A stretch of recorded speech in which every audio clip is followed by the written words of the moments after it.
even if it's on silent.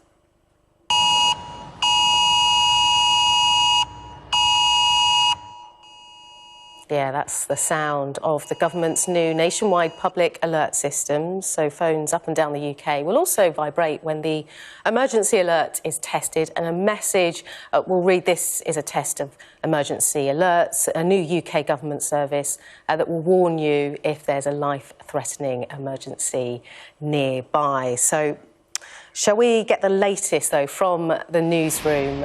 Alice, you've been looking into this a bit more. Can you just give us a bit of an idea of that message, when it pops up on the phone, exactly what it'll say? Well, it's important to stress that when this alert system does come into place, it will only be used in incredibly rare life-threatening situations. So most people will go for years before they get one of these alerts.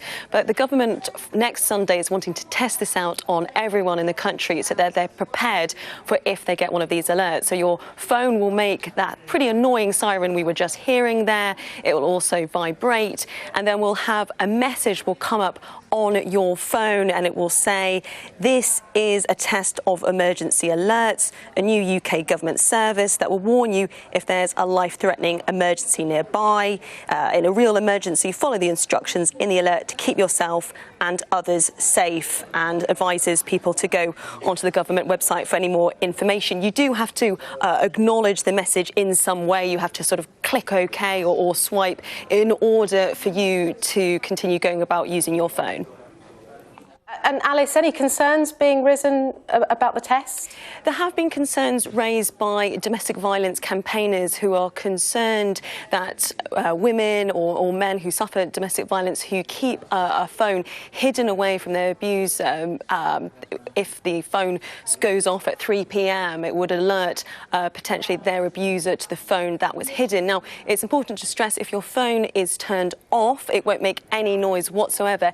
And this isn't mandatory, and you can, in your settings, change it so that the alert will not go off on your phone. So I think that's important to stress. And the RAC have also raised concerns about if people are driving next Sunday at 3 o'clock and their phone suddenly has this alert going off for 10 seconds, of whether that could cause any accidents or so. The government's advice is very much to not touch your phone whilst you're driving, to just, when it's safe to do so, to pull over. But they say that this has been trialled across the country and there were no issues when people were driving. And crucially, this is an alert system which is in operation across many countries across the world, including Japan and the US. And whilst this may be a little strange for all of us next Sunday at 3 p.m. to have this rather alarming alert, the government's hoping that in the long term that this will save lives, particularly in very rare life-threatening situations. OK, Alice Porter there in the newsroom. Thank you.